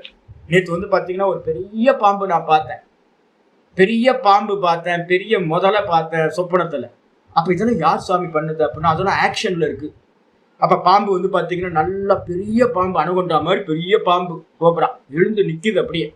அதுக்கப்புறம் முதலை வந்து பாத்தீங்க அப்படின்னா ஒரு 3 அடி 4 அடி முதலைய பார்த்தேன். இதெல்லாம் அசையுது, எல்லாம் பண்ணுது. அப்ப சொப்பனத்துல முதல்ல பாம்பு, அதுக்கப்புறம் அது கூட இருக்கிற கேரக்டர், என் கூட இருந்த கேரக்டர் எல்லாத்தையும் மாயான்ற மனசு பண்ணுச்சு. அது எல்லாம் உயிரோட இருக்கிற மாதிரி தெரியுது, அங்க இருக்கிற விவகாரங்கள்லாம் தெரியுது அப்படின்னா இந்த நான்ற சுத்த திரஷ்டா இருக்கான் பாத்தீங்களா, இந்த சொப்பன திரஷ்டா, இவனோட கான்சியஸ்னஸ் எல்லா இடத்துலயும் ரிஃப்ளெக்ட் ஆகுது. அப்ப அதுல எல்லாம் வந்து பாத்தீங்கன்னா உயிர் வந்த மாதிரி அந்த சொப்பனத்துல இருக்க கேரக்டர்லாம் ஆக்ட் ஆகுது. இப்ப வாஸ்தவத்துல வந்து பாத்தீங்கன்னா எல்லாம் யாரு அப்படின்னா ஒரே ஒரு அந்த சொப்பன திரஷ்டா தான் அந்த சொப்பனத்துல இருக்கிற எல்லா கேரக்டரும். எப்ப சொப்பன திரஷ்டா வெளியில வந்தானோ சொப்பனத்துல இருந்து, அப்ப எல்லா கேரக்டரும் என்ன ஆயிடுச்சு, இல்லாம போச்சு. இப்ப வந்து பாத்தீங்கன்னா சொப்பனத்துல நானும் ஒரு கேரக்டரா வந்தேன்ல, நானும் ட்ரை பண்ணி பாக்குற சொப்பனத்துல இருக்கிற கேரக்டர் என்ன மாதிரி இருக்கும்னு. என்னால வந்து பாத்தீங்கன்னா எல்லா சொப்பன கேரக்டரையும் என்னால கெஸ் பண்ண முடியல. உங்களுக்கே தெரியல, நீங்க சொப்பனத்துல வந்திருப்பீங்க. சொப்பனத்துல வந்த கேரக்டரை வந்து பாத்தீங்கன்னா நல்லா அவதாரணம் பண்ணி பாருங்க, என்ன எப்படி இருக்கு, நம்ம எப்படி சொப்பனத்துல வந்தோம், நமக்கு என்ன ரூபம் இருந்துச்சு பாத்தீங்க அப்படின்னு கேட்டீங்கன்னா நமக்கு சரியா தெரியவே தெரியாது உங்களுக்கு. அப்ப அந்த சொப்பனத்துல வர கேரக்டர் தான் என்னன்னு கேட்டீங்கன்னா அவதாரம் அப்படின்னு பேரு. நான் வந்து பாத்தீங்கன்னா என்னுடைய சொப்பனத்தில் நானே ஒரு கேரக்டரா வந்தேன் அப்படின்னா அது என்னுடைய அவதாரம். அதே மாதிரி வந்து பாத்தீங்க அப்படின்னா இந்த மொத்த பிரபஞ்சமும் வந்து பாத்தீங்கன்னா பகவானோட மாயையினால ப்ரொஜெக்ஷன் ஆகக்கூடியது சொப்பனம், பகவானோட சொப்பனம். இதுல வந்து பாத்தீங்க அப்படின்னா நமக்கு வந்து பாத்தீங்கன்னா நம்ம சொப்பனத்துல வர்றது நம்ம இச்சைப்படி வர முடியறதில்லை. நான் இன்னைக்கு சொப்பனத்துக்குள்ளார நான் இந்த கேரக்டரோட போறேன்னு நம்மளால வர முடியறதில்லை.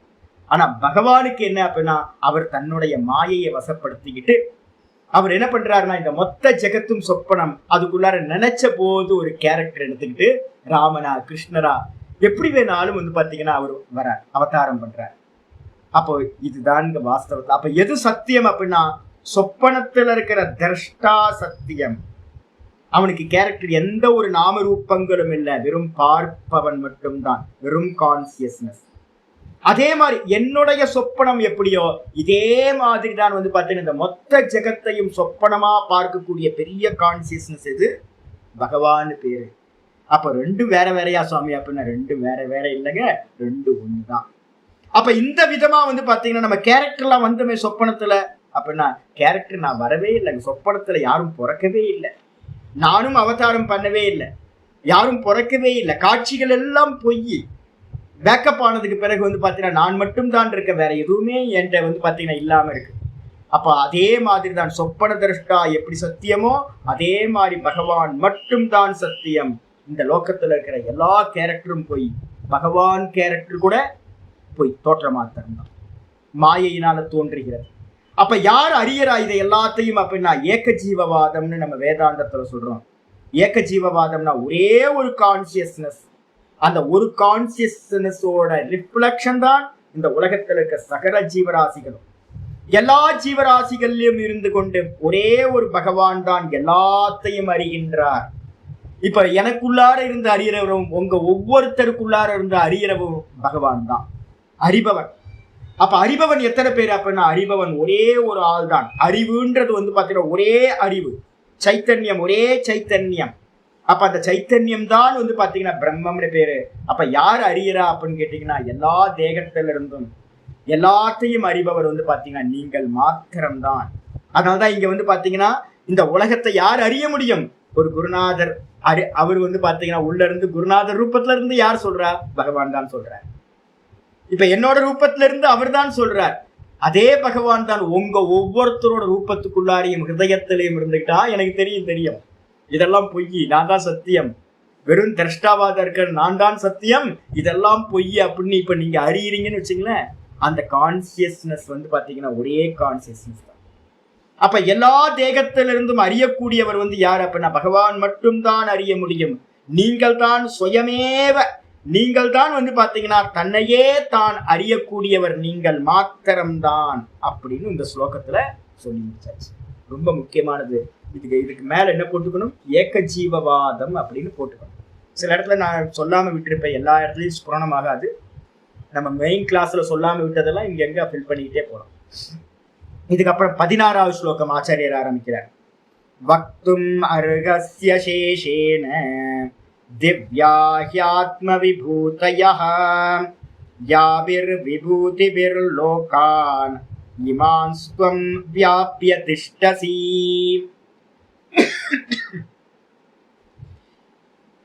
அர்ஜுனன் வந்து பாத்தீங்கன்னா எல்லாம் தன்னுடைய பரோட்ச ஞானத்தை வந்து பாத்தீங்கன்னா என்ன பண்றான், வெளிப்படுத்திக்கிட்டே வரான்.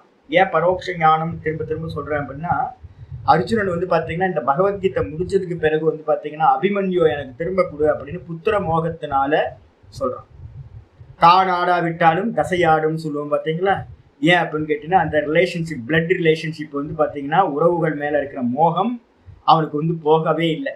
இது எல்லாம் வெறும் சொப்பனம் அப்படின்னு அவனுக்கு இன்னும் தெரியல. எல்லாம் பகவான் தான் அப்படின்னு அவனுக்கு தெரியல. ஆனா சப்தமா தெரிஞ்சு வச்சிருக்கான். இப்ப பாருங்க, இப்ப பேசிக்கிட்டு இருக்க சப்தங்கள் எல்லாம் ஒரு ஞானி புருஷன்ட்ட இருந்து வரக்கூடிய சப்தங்களாவே இருக்கு.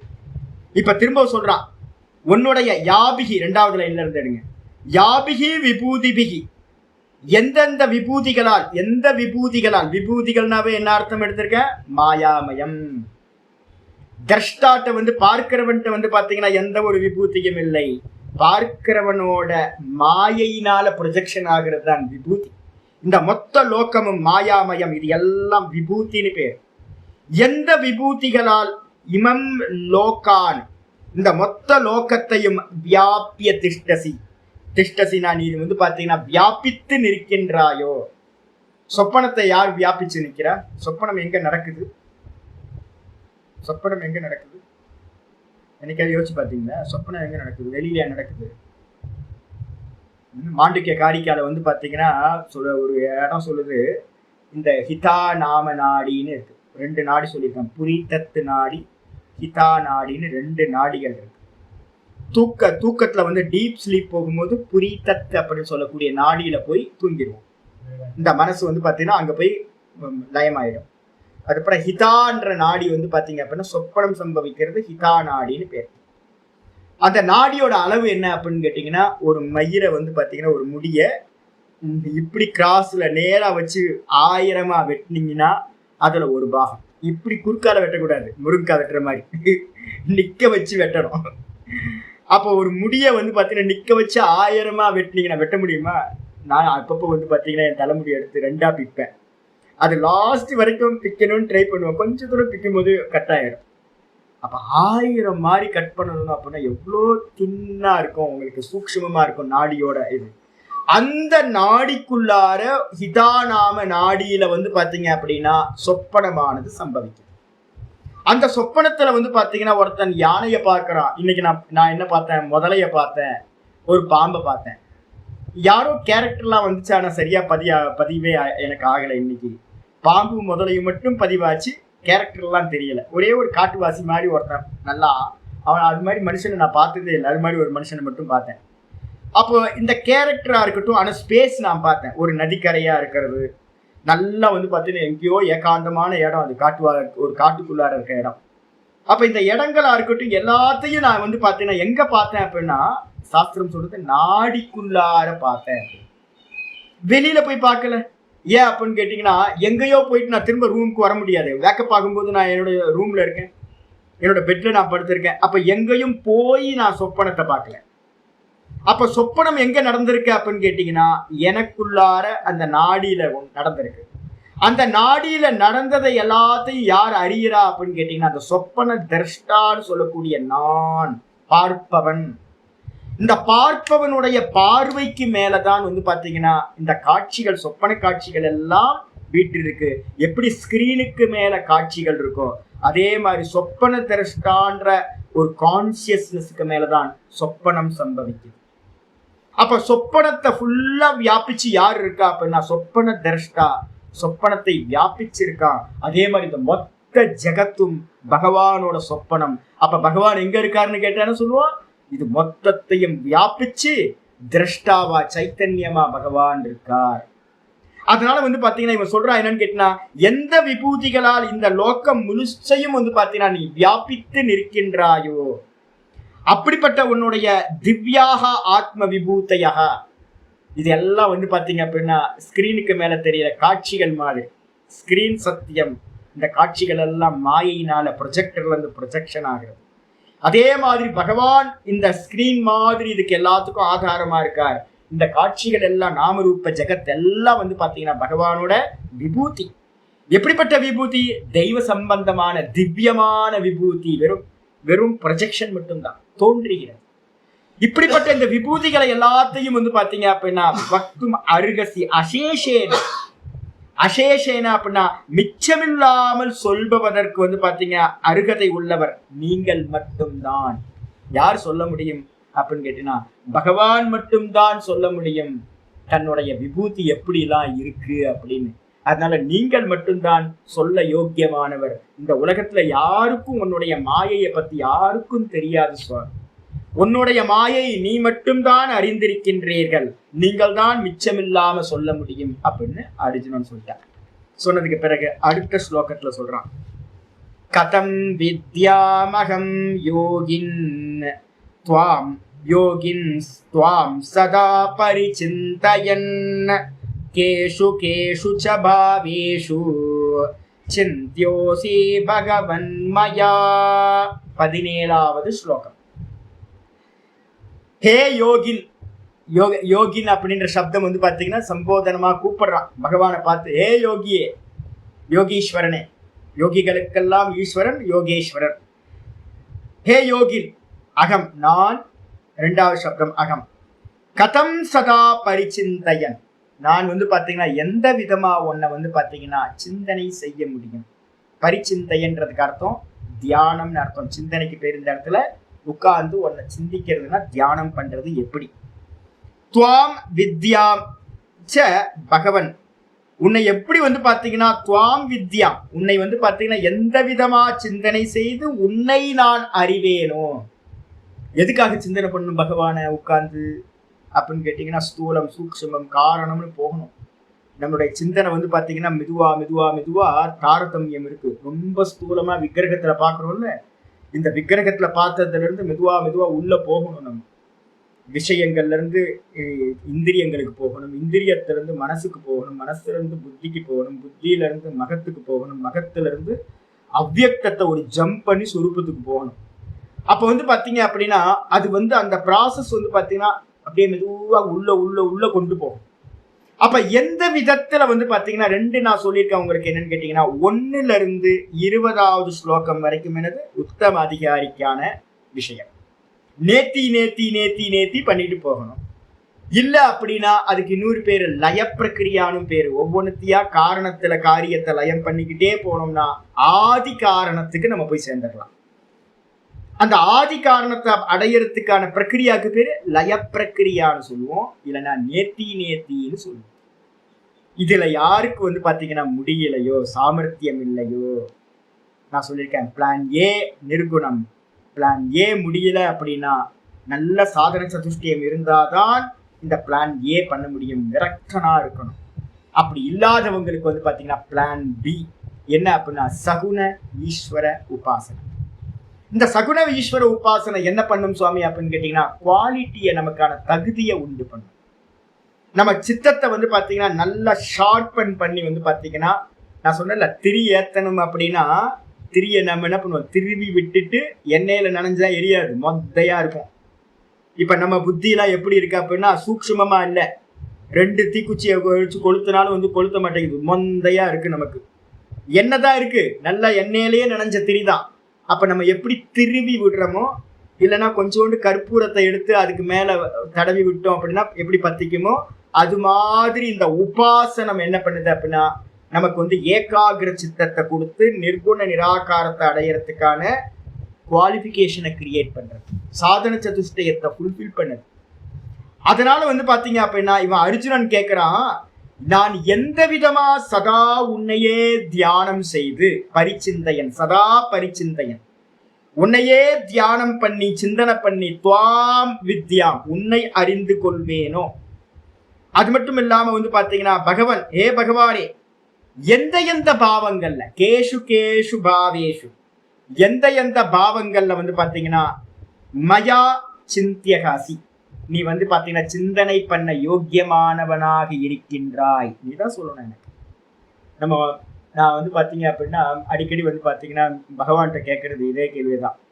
எனக்கு ஏதோ ஒண்ணு இருக்கேன், நீயே சொல்லிக் கொடு, நீயே சொல்லிக் கொடு, நீயே சொல்லிக் கொடு, எனக்கு ஒன்றும் தெரிய மாட்டேங்குது. எப்படி உன்னை பிராப்தி பண்றது, எப்படி பிராப்தி பண்றது? சாஸ்திரம் படிக்கிறோம், எல்லாம் பண்றோம், இருந்தாலும் வந்து பாத்தீங்கன்னா எனக்குள்ளார இருக்கு, நீதான் வந்து பாத்தீங்கன்னா எனக்கு என்ன பண்ணணும், தெரியப்படுத்தணும். நான் எப்படி உன்னை அடையிறது, உன்னை எப்படி அடையிறது? நான் ஒரு சின்ன ஒரு இது பார்த்தேன், நேற்று ஒரு வீடியோ ஒன்று பார்த்தேன்.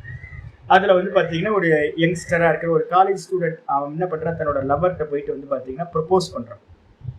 அப்புறம் அந்த ப்ரப்போஸ் பண்ணுற காட்சி வந்து பார்த்தீங்கன்னா எடுத்துருக்கும் போது சொல்கிறான், அந்த பொண்ணுகிட்ட போய் கேட்குறான், நான் எப்படி உன்னை இம்ப்ரெஸ் பண்ணுறது, அவன் கேட்கிற கேள்வி வந்து பாத்தீங்கன்னா எனக்கு தெரியல அப்படின்னு தன்னோட காதலிக்கிறவள்கிட்டயே போய் வந்து பாத்தீங்கன்னா உன்னை எப்படி நான் இம்ப்ரெஸ் பண்றதுன்னு சொல்லு, உன்னை எப்படி நான் வந்து பாத்தீங்கன்னா எப்படி ப்ரப்போஸ் பண்றதுன்னு சொல்லு உன்ட்ட என்னோட லவ் எனக்கு தெரியல அப்படின்னு. என்ன ஒரு அருமையான ஐடியா பாருங்க, யோசிச்சு பாருங்க. நான் எப்படி ப்ரப்போஸ் பண்றதுன்னு தப்பா போயிடுச்சுன்னா என்ன பண்றது? அப்ப தப்பா போயிடுச்சு அப்படின்னா பிடிக்காம போயிடும், இல்ல காதலிக்கு பிடிக்காம போயிடும். அப்ப வந்து காதலிட்டியே போயிட்டு வந்து பாத்தீங்கன்னா நான் உன்னை எப்படி ப்ரப்போஸ் பண்றது, எப்படி இம்ப்ரெஸ் பண்றதுன்னு சொல்லி கொடுத்தா நல்லா இருக்குமே அப்படின்னு. இப்ப நம்மளும் என்ன பண்ண போறோம் தெரியுங்களா? அர்ஜுனன் இந்த ப்ராசஸ வந்து முன்னாடியே எடுத்திருக்கான். அர்ஜுனன் கேட்கிறான், நான் உன்னை அடையணும், எனக்கு தெரியல, உன்னை இம்ப்ரெஸ் பண்ணணும். உன்னையே வந்து பாத்தீங்க அப்படின்னா என்ன ஆகணும், உன்கிட்ட ப்ரப்போஸ் பண்ணி உன்னை இம்ப்ரெஸ் பண்ணி உன்னிடத்திலேயே என்னை கொடுத்து நீயா நான் ஆகணும். அதுக்கு வந்து பாத்தீங்கன்னா எந்த எந்த பாவங்கள்ல உன்னை இம்ப்ரெஸ் பண்றதுக்கு நான் எந்தெந்த பாவங்கள்ல சிந்தனை பண்ணினா உன்னை நான் அடைவேனோ அந்த மாதிரியான தன்மைகளை எல்லாம் எனக்கு நீ சொல்வாயாக, அவன் அருளாலே அவன் தாழ்வன். அப்ப வந்து பாத்தீங்க அப்படின்னா பகவான்கிட்ட வந்து பாத்தீங்கன்னா நம்ம பொறுப்பைய அவர்கிட்ட ஒப்படைக்கிற மாதிரி அர்ஜுனன் என்ன பண்றான், எப்படி எந்தெந்த பாவத்துல சிந்திக்கிறது அப்படின்னு அவன் கேட்கறான். கேட்ட மாத்திர 18வது ஸ்லோகம் இருக்கு.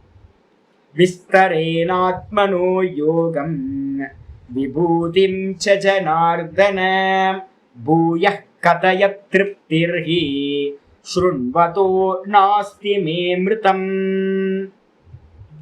18வது ஸ்லோகத்துல வந்து பாத்தீங்கன்னா சொல்றா, என்ன ஆச்சாரியருக்கு தோணும் 7வது அத்தியாயத்துல இருந்து இதை நான் சொல்லிட்டு இருக்கேன்.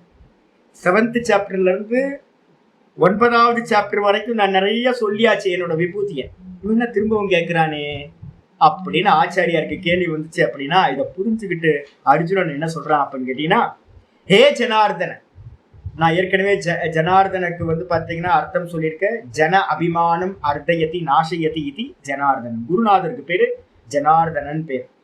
நம்மளோட அஜ்ஞானத்தை நாசம் பண்ணக்கூடிய ஜனார்தனன். அப்ப வந்து பாத்தீங்கன்னா ஹே குருநாதரே ஜனார்தன, ஆத்மனக யோகம் ச விபூதிம் ச, உங்களுடைய ஆத்மாவோட யோகத்தையும் ஐஸ்வர்யத்தையும், விபூதி உன்னுடைய வெளிப்பாடு, நிர்குண நிராகாரத்தோட வெளிப்பாடு தான் வியக்தி தான் வந்து பாத்தீங்கன்னா எது இந்த விபூதி, இந்த மொத்த பிரபஞ்சமும் பகவானோட வெளிப்பாடு தான்.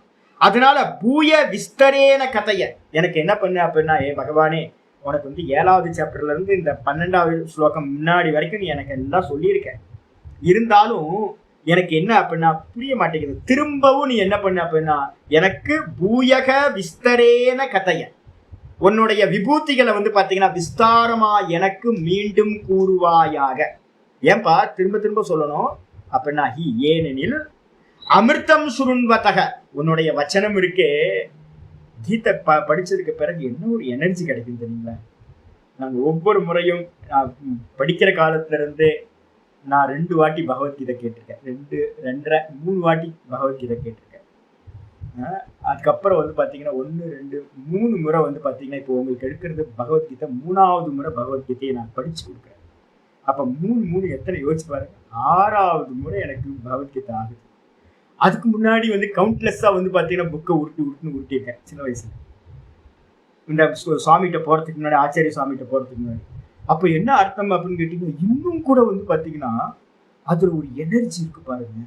சொல்ல சொல்ல படிக்க படிக்க கேட்க கேட்க வந்து பாத்தீங்கன்னா ஒரு நாள் கூட என்ன பகவத்கீதை திரும்ப திரும்ப பகவத்கீதை இதார சொல்லியிருப்பாரு அப்படின்னு ஒரு நாள் கூட அலுப்பு வந்தது. நான் பார்த்துக்கிட்டே இருக்கேன் இத்தனை வருஷத்துல ஒரு நாளாவது பகவத்கீதையில பகவத்கீதை தானே அப்படின்னு தூக்கி ஓரமா வைக்கலாம் அப்படின்ற ஒரு அலுப்போ ஒரு போரோ இதுவரைக்கும் அடிக்கல. என்ன காரணம் தெரியுங்களா?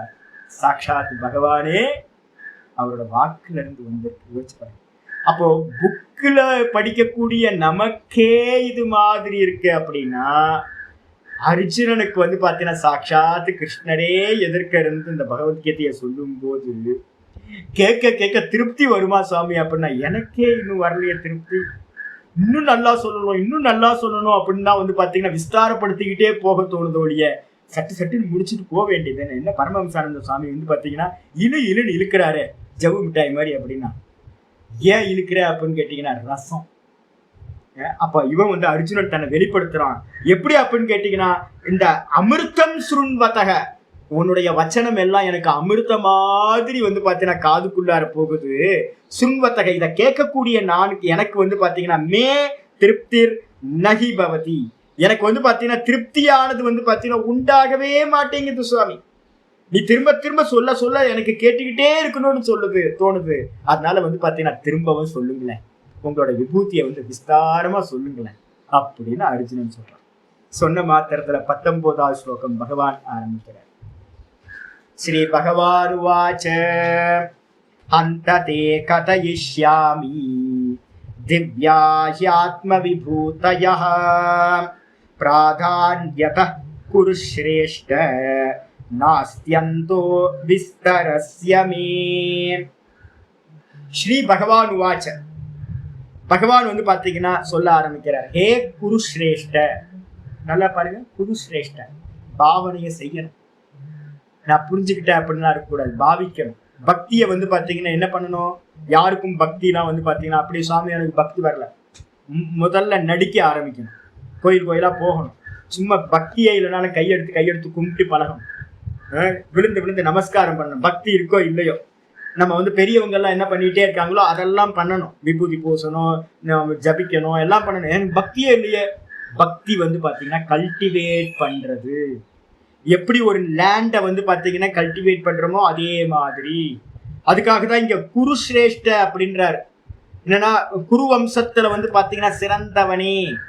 குருன்றதுக்கு அர்த்தம் கர்மாணி குரு, கர்மங்களை செய்யறதுன்னு அர்த்தம். நீயும் என்ன பண்ணு, பக்தி பண்ணு, பாவனைய பண்ணு அப்படின்றதுக்காக ஏ குருஸ்ரேஷ்ட அப்படின்னு அர்த்தம். அப்ப குருஸ்ரேஷ்டனா இருக்கிறவனே, குருவம்சத்தில் சிறந்தவனே அர்ஜுனா, என்னன்னா இப்பொழுது நான் என்ன பண்ண போறேன்னா ஹந்த அவ்யயம், அந்தன்றது இப்பொழுதுன்னு அர்த்தம். இப்பொழுது நான் என்ன பண்ண போறேன் அப்படின்னா உனக்கு நான் என்ன பண்ண போறேன், கதையிஷ்யாமி சொல்ல போகின்றேன். எதை பத்தி சொல்ல போறேன், திவ்யா ஹியாத்ம விபூதையா, திவ்யமான ஆத்ம விபூதிகளை வந்து பாத்தீங்கன்னா உனக்காக நான் திரும்பவும் சொல்ல போகின்றேன். என்ன பொறுமை, என்ன எனக்கே கோபம் வரும். சதானந்தஜி அடிக்கடி எனக்கு டெய்லி ஃபோன் பண்றேன், அதனால தான் அவரை சொல்றது. எனக்கு கொஞ்ச நேரத்துல ஏதாவது பழைய கேள்வி, சாமி ரொம்ப 10 நிமிஷம் கேட்பார், சாமி இது என்ன சாமி, கோபமா வரும், எத்தனை வாட்டி சொல்றது அப்படின்னு. இப்போ நமக்கே வந்து பாத்தீங்கன்னா ஒருத்தர் 4 வாட்டி கேட்டாங்கன்னா, ஒரு 2 வாட்டி கேட்டாங்கன்னா கோபம் வருது இல்லை நமக்கு. ஆனா பகவானுக்கு பாருங்களேன் எவ்வளவு பெரிய ஆளு. இந்த மங்குனி யாரு, யாரு, அர்ஜுனன். எத்தனை வாட்டி பகவான் இது வரைக்கும் ஒரு 4 வாட்டி முக்தி அடைஞ்சிருக்கலாம், அவ்வளவு தூரம் சொல்லி வச்சுட்டாரு. 10வது அத்தியாயத்துக்குள்ளாரே அவனுக்கு 4 முறை முக்தி கிடைக்கிற அளவுக்கு பகவான் வந்து பாத்தீங்கன்னா எல்லாத்தையும் சொல்லிட்டாரு. எவ்வளவு ரிப்பிட்டேஷன், உங்களுக்கு பாருங்க எவ்வளவு கம்பேரிசன் சொல்லிக்கிட்டே வந்திருக்கேன். கீதைக்குள்ளாரையே இது 2வது அத்தியாயத்தை சொன்னது, இது 3வது அத்தியாயத்தை சொன்னது, இது 6வது அத்தியாயத்தை சொன்னது அப்படின்னு ரிப்பீட் பண்ணிக்கிட்டே இருக்க. இப்ப இது வரைக்கும் நீங்க ஸ்லோகத்தை வகைப்படுத்தினீங்கன்னா அவ்வளவு ரிப்பிட்டேஷன் 10வது அத்தியாயத்துக்குள்ளாரே. அப்போ என்ன ஒரு பொறுமை இருக்கணும் இல்லை பகவானுக்கு. நான் திரும்பவும் உனக்கு சொல்றேன்ப்பா திவ்யமான விபூதிகளை பத்தி அப்படின்றாருன்னா, என்ன கருணை இல்லை பகவானுக்கு. நம்மள மாதிரி மக்குகளுக்கெல்லாம் வந்து பாத்தீங்கன்னா சொல்றதுக்காக, புரியறதுக்காக தான் பகவான் இது சொல்றாரு. அப்ப வந்து பாத்தீங்கன்னா என்னுடைய திவ்யமான ஆத்ம விபூதிகளை இப்பொழுது நான் உனக்கு சொல்ல போகின்றேன். ஆனா என்ன அப்படின்னா எதை சொல்ல போறேன் அப்படின்னா பிராதான்யத்தக, பிரதானமா இருக்கக்கூடியதை தான் நான் உனக்கு சொல்ல போறேன். எல்லாத்தையும் எனக்கு சொல்ல முடியாது சுவாமி. ஏன் அப்படின்னா மே விஸ்தரஸ்யன அஸ்தி அந்தோ, என்னுடைய விஸ்தாரமா இந்த மொத்த பிரபஞ்சமும் என்னோட தானே சாமி. பகவானோட விபூதி தானே இந்த மொத்த பிரபஞ்சமும் நாமரூபமா இருக்கிறது. அப்ப இதுல இருக்கக்கூடிய எல்லாத்தையும் சொல்லி முடிக்கணும் அப்படின்னா வந்து பாத்தீங்கன்னா முடியாது சாமி. அதனால வந்து பாத்தீங்கன்னா நான் வந்து பாத்தீங்கன்னா பிரதானமா முக்கியமா இருக்கிறத மட்டும் உனக்கு நான் என்ன பண்றேன், சொல்ல போகின்றேன். கதையிஷ்யாமி அப்படின்னு ஆச்சாரியார் பிரதிஜ்ஞா பண்றார். பண்ணதுக்கு பிறகு வந்து பாத்தீங்கன்னா உபாசனையில முதல் விஷயம் நிர்குண உபாசனம்னு சொல்லக்கூடியது ஆச்சாரியார் ஆரம்பிக்கிறார். ஜீவ பிரம்ம ஐக்கியம்னு நான் ஹெட்டிங் சொல்லியிருக்கேன். இதுக்கு 20வது ஸ்லோகம் ஜீவ பிரம்ம ஐக்கியம். ஞானத்தினால, ஞான பூஜான்னு சொல்றோம், நம்ம ஞான யஜ்யம் நம்ம சொல்றோம். அந்த ஞான யஜ்யத்தினால அறியக்கூடியவர் சிரவணம் மனனம் நிருத்தியாசனம். இந்த சிரவண மனன நிருத்தியாசனத்திலையும் கூட வந்து பாத்தீங்கன்னா பகவானை அடையிறதுக்கு முக்கியமானது நேத்தி அப்படின்னு சொல்றது. நம்ம முன்னாடி பிராத்தஸ்மரணம் படிச்சுட்டு இருந்தோம், இப்ப படிக்கிறதுக்கு சமயம் இல்லை, படிக்கல. பிராத்தஸ்மரணத்துல முக்கியமான வச்சனம் திரும்ப திரும்ப நான் உங்களுக்கு சொல்லிக்கிட்டே இருக்கிறது. 2வது ஸ்லோகம் பிராத்தஸ்மரணத்துல இருக்கும். என் நேத்தி வச்சனைர் நிகமா அவோச்சுகு.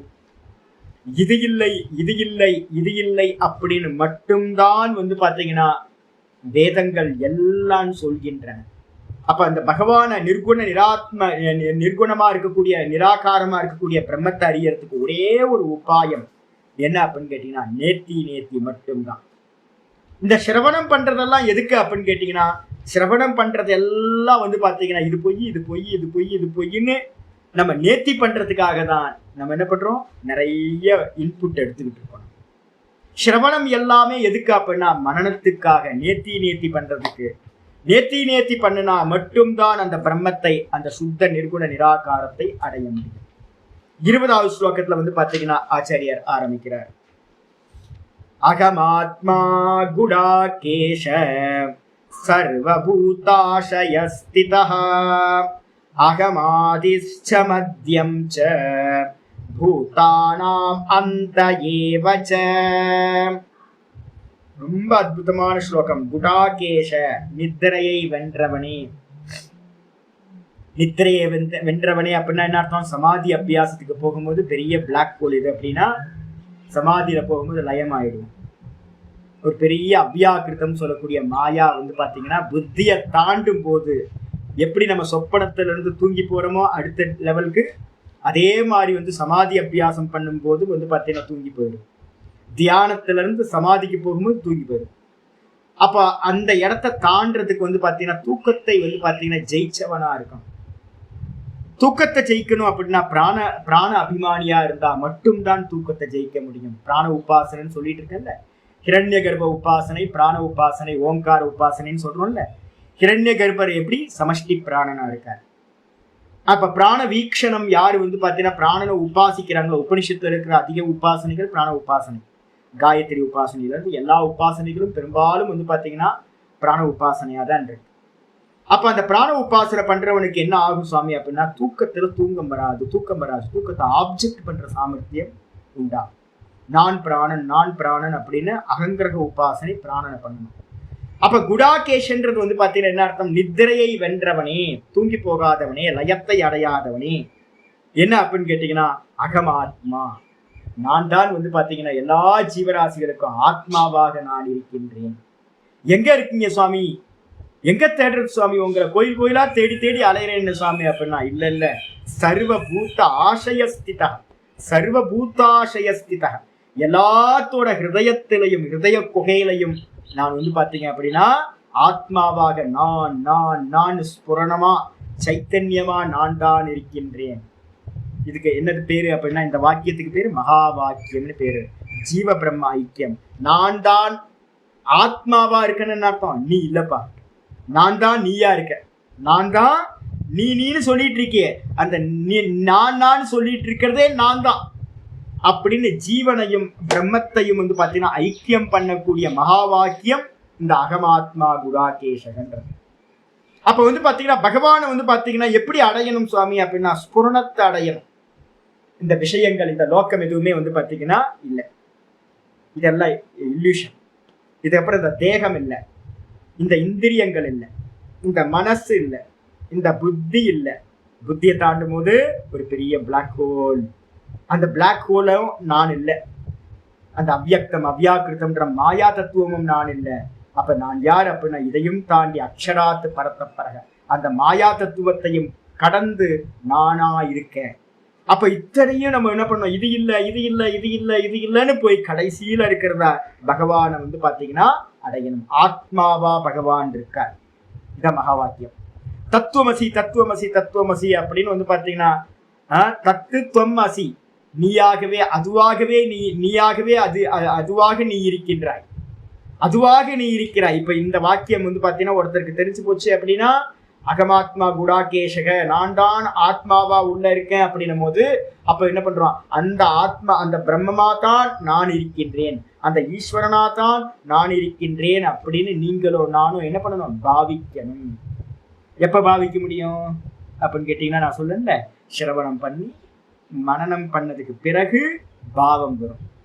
நானே பிரம்மமா இருக்கேன் நானே பிரம்மமா இருக்கேன்னு வந்து பாத்தீங்கன்னா பாவிச்சு மனசு அடங்கும் போது நிதித்தியாசனத்துக்கு கண்ண மூடி உட்கார்ந்தா அனுபூதிக்கு போயிட முடியும். அப்ப வந்து பாத்தீங்கன்னா இது முக்கியமான உபாசனையில வந்து பாத்தீங்கன்னா பிரம்மரகீட்ட நியாயம்னு சொல்லக்கூடியது. அந்த பிரம்மரகீட்ட நியாயம் தான் இங்க முக்கியமா வருது, அகமாத்மா குடாகேசன். அது மட்டும் இல்ல, நான் தான் வந்து பாத்தீங்கன்னா ஆதியா இருக்கேன், நான் தான் இந்த மொத்த ஜீவராசிகளுக்கும் வந்து பாத்தீங்க அப்படின்னா என்னவா இருக்கேன், மத்தியமமா இருக்கேன், நான் தான் அந்த ஏவச்ச, நான் தான் முடிவா இருக்கேன். நம்ம எங்க இருந்து வந்தோம்? டெய்லி வேக்கப் ஆகும் போது அந்த நான் அப்படின்ற தத்துவத்திலிருந்து தான் வெளியில வந்தோம். இந்த தேகாதிகள் எல்லாம் வந்துச்சு. இப்ப நம்ம எங்க நிக்கிறோம்? நான் பரமஹம்சானந்தா. பரமஹம்சானந்தா எங்க நிக்கிறான்? பரமஹம்சானந்தா நிக்கிறது ஸ்தூல தேகம், சூக்ஷ்ம தேகம், காரண தேகம். இந்த 3 தேகங்களும் நானுக்கு மேலதான் இருக்கு இப்போ மத்தியம அவஸ்தை. அதுக்கப்புறம் திரும்ப தூங்க போவோம். தூங்க போகும்போது இந்த 3 தேகங்கள் 2 தேகமும் என்ன ஆயிடும்? தூக்கத்துல போய் லயமாயிடும். ஒன்னும் தெரியல அப்படின்னு. அந்த ஒன்னும் தெரியல எங்க இருக்கு அப்படின்னா நானுக்கு மேலதான் இருக்கு. அப்போ ஆதி காரணம் இது அப்படின்னா நான் தான் ஆதி காரணம், நான் தான் மத்தியமம். இப்பவும் வந்து பாத்தீங்கன்னா நானுக்கு மேலதான் இந்த ஜெகத்தை நான் பார்க்கிறேன். திரும்பவும் வந்து பாத்தீங்கன்னா இந்த ஜெகத்தெல்லாம் நானுக்குள்ளாரிய லயமாயிடும். அப்ப இந்த 3மாக நான் தான் இருக்கின்றேன் அப்படின்னு வந்து பாத்தீங்கன்னா பகவான் சொல்றார். இது உத்தம அதிகாரிக்கான விஷயம், இந்த நிர்குண விஷயம். இதுக்கப்புறம் ஆச்சாரியார் என்ன பண்றார்? சகுன உபாசனைகளை சொல்ல ஆரம்பிக்கிறார். இனிமே வந்து பாத்தீங்க அப்படின்னா 21 இருந்து 39 ஸ்லோகம் வரைக்கும் வந்து பாத்தீங்க அப்படின்னா இருக்கிறது எல்லாம் என்ன அப்படின்னா சகுன உபாசனைகள். 21 ஆதித்யானாம் அகம் விஷ்ணு ஜோதிஷாம் ரவிரம்சுமான் மரீச்சிர் மருதாமஸ்மி நக்ஷத்ராணாம் அகம் சசி. ஆச்சாரியர் வந்து பாத்தீங்கன்னா முக்கியமான உபாசனைகள் ஒவ்வொன்றா சொல்ல ஆரம்பிக்கிறார். ஆதித்யானாம் அகம் விஷ்ணு. ஆதித்யர்கள் எத்தனை பேரு? 12 ஆதித்யர்கள், 12 பேர் ஆதித்யர்கள். அந்த 12 பேர்த்துல வந்து பாத்தீங்கன்னா விஷ்ணுன்னு சொல்லக்கூடிய ஆதித்யனாக நான் இருக்கின்றேன். விஷ்ணு என்ற பெயரை உடைய ஆதித்யனாக நான் இருக்கின்றேன். இந்த வேதத்துல வந்து பாத்தீங்க அப்படின்னா இருக்கிறதுலே பெரிய உபாசனை எது அப்படின்னு கேட்டீங்கன்னா ஆதித்ய உபாசனை. ஆதித்யன் என்ன சாமி அப்படின்னு கேட்டீங்கன்னா இப்ப நம்ம பாக்குறவே சூரியன். இந்த சூரியன் ஸ்தூல தேகம்னு பேரு. சூரியனுக்குள்ளாரதான் இரண்ய கர்ப்பர் இருக்கார். எப்படி பரமஹம்சானந்தான்ற இந்த தேகத்துக்குள்ளார பரமஹம்சானந்தான்ற ஆள் இருக்கானோ அதே மாதிரி வந்து பாத்தீங்கன்னா சூரியன் தான் வந்து பாத்தீங்கன்னா முதல் தத்துவமா இங்க வந்து சாஸ்திரத்துல எல்லா இடத்துலயும் சொல்லப்படுது. உபாசனைகள்ல பிரதான உபாசனை சூரியன். அதுக்கப்புறம் இன்னும் கொஞ்சம் சட்டிலா போனீங்க அப்படின்னா சூரியனுக்குள்ளார இருக்கக்கூடிய சமஷ்டி பிராணன் ஹிரண்ய கர்ப்பர். அப்ப ஸ்தூல தேகம் சூக்ஷ்ம தேகம் பகவானுக்கு. அப்ப இருக்கிற உபாசனையில நான் வந்து பாத்தீங்கன்னா ஆதித்யனாக இருக்கிறேன், முதல் உபாசனை. 2வது ஜோதிஷாம் ரவிரம்சுமான், பிரகாசிக்கின்றவைகள் மத்தியில் நான் சூரியனாக ரவியாக இருக்கின்றேன். இந்த 2த்தையும் ஒரே உபாசனை ஆக்கிக்கணும். ஜோதிக்கெல்லாம் ஜோதி ரவி சூரியன். அந்த ஆதித்யர்கள் மத்தியில வந்து பாத்தீங்கன்னா 12 ஆதித்யர்கள் மத்தியில் நான் வந்து பாத்தீங்கன்னா விஷ்ணு. அப்ப 2த்தையும் ஒன்னாக்கிருங்க, சூரிய உபாசனை. 2வது மரீச்சிர் மருதாமஸ்மி, 49 மருத்து தேவதைகள் இருக்காங்க. இவங்களும் வந்து பாத்தீங்கன்னா யாருக்கு பிறந்தவங்க? அதித்திக்கும் வந்து கஷ்யப்ப மகரிஷிக்கும் பிறந்தவங்க தான் 49 மருத்து கணங்கள் அப்படின்னு பேர். அவர்களில் வந்து பாத்தீங்கன்னா நான் வந்து பாத்தீங்கன்னா மரீச்சியாக நான் இருக்கின்றேன். மரீச்சியா நான் தான் இருக்கின்றேன். இது வந்து பாத்தீங்கன்னா வாயு உபாசனைன்னு சொல்லியிருக்கேன். பிராண உபாசனை சம்வர்க்க வித்யான்னு சொல்லியிருக்கேன். இதுக்கப்புறம் நக்ஷத்ராணாம் அகம் சசி, 3வது சூரியன். சூரியனுக்கு ஆப்போசிட்டா இருக்கிறது என்னன்னு கேட்டீங்கன்னா சூரியன் எனர்ஜி, சந்திரன் வந்து பாத்தீங்கன்னா மேட்டர். பிரஷ்ன உபனிஷத்துல அப்படிதான் வந்து பாத்தீங்கன்னா இந்த உலகத்துல 2 தான். ஒன்று சூரியன், இன்னொன்று வந்து பாத்தீங்கன்னா சந்திரன். சூரியன் இருக்கிறதா மொத்த எனர்ஜி. எங்கெல்லாம் எனர்ஜி இருக்கோ அந்த எல்லா எனர்ஜியும் வந்து பாத்தீங்கன்னா சூரியன். எங்கெல்லாம் வந்து பாத்தீங்க அப்படின்னா மேட்டர்னு பாக்குறோமோ எல்லா மேட்டரும் வந்து பாத்தீங்கன்னா சந்திரன். இந்த 2 தாங்க. மிதுனம் உத்பாதயத்தே பிரஷ்ன உபனிஷத்து சொல்லுது. பகவான் வந்து பாத்தீங்கன்னா ஒரு ஜோடியை உண்டாக்குனார். அந்த ஜோடி எது அப்படின்னா ஒன்று எனர்ஜி, இன்னொன்று வந்து பாத்தீங்கன்னா மேட்டர். அப்ப முதல் உபாசனை வந்து பாத்தீங்க அப்படின்னா ஆதித்யன், 2வது உபாசனை வந்து பாத்தீங்கன்னா சந்திரன். நடுவுல என்ன வந்திருக்கு? வாயு உபாசனை, பிராண உபாசனை 3 வந்துருச்சு உங்களுக்கு. இதுக்கப்புறம் வந்து பாத்தீங்கன்னா ஆச்சாரியார் அடுத்த ஸ்லோகம் ஆரம்பிக்கிறார். வேதானாம் சாமவேதோஸ்மி தேவானாம் அஸ்மி வாசவஹ இந்திரியானாம் மனச்சாஸ்மி பூதானாமஸ்மி சேத்தனாம். வேதானாம் சாமவேதோஸ்மி. இருக்கிறதுலே ரொம்ப உயர்ந்த வேதம் எது அப்படின்னா 4 வேதங்களில் சாமவேதம் தான் உயர்ந்தது. அதனால வந்து பாத்தீங்கன்னா வேதங்களில் நான் சாமவேதமாக இருக்கின்றேன். இது வந்து 4வது உபாசனா. தேவானாம் அஸ்மி வாசவஹா. வைதிகர்கள் எல்லாம் வந்து பாத்தீங்கன்னா தேவர்கள் பிரதான தேவதை எது அப்படின்னா தேவர்களுக்கெல்லாம் ராஜாவா இருக்கிற வாசவகன்றது இந்திரனை குறிக்கிறது. அந்த இந்திரன் தான் தேவர்களுக்கு தலைவன். அந்த இந்திரனாக நான் இருக்கின்றேன் தேவர்கள் மத்தியில். இது வந்து பாத்தீங்கன்னா கர்மகாண்டிகள் உபாசிப்பாங்களா இருக்கும். உபாசிக்கிறதுன்றதுலாம் இல்லை, எல்லாம் ஆகுதி கொடுப்பாங்க. இந்திராய ஸ்வாஹா இதான் நடந்துகிட்டு இருக்கு. இந்திரனை உபாசிக்கிற மெத்தடு ஏதாவது எனக்கு தெரிஞ்சு நான் இத்தனை வருஷத்துல வந்து எங்கேயும் பார்த்த மாதிரி தெரியல. அவருக்கு ஒரு பூஜை பண்ணுவாங்க, ஒரு ஆகுதி கொடுப்பாங்க, இவ்வளவுதான் நடந்துட்டு இருக்கு. அதனால அதை எடுத்துருங்க. அதுக்கு அடுத்தது இந்திரியானாம் மனஸ்சாஸ்மி. இந்திரியானாம் மனஸ்சாஸ்மி. இந்திரியங்கள் மத்தியில் எத்தனை இந்திரியம்? 5 ஞானேந்திரியம், 5 கர்மேந்திரியம். அதுக்கப்புறம் 11வதா மனசை சொல்லணும். சாங்கிய காரிக்காலையும் அதே மாதிரி இருக்கு. அதே மாதிரி 15வது அத்தியாயத்திலையும் சொல்லுது மனசஷ்டானி இந்திரியானி அப்படின்னு 15வது சாப்டர்லயும் ஆச்சாரியர் சொல்ல போறார்.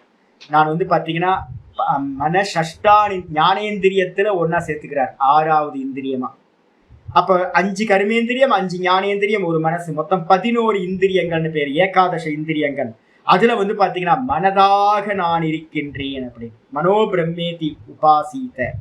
முக்கியமான உபாசனை வந்து பாத்தீங்கன்னா எப்பெல்லாம் இதை டெக்னிக் நல்லா தெரிஞ்சுங்க.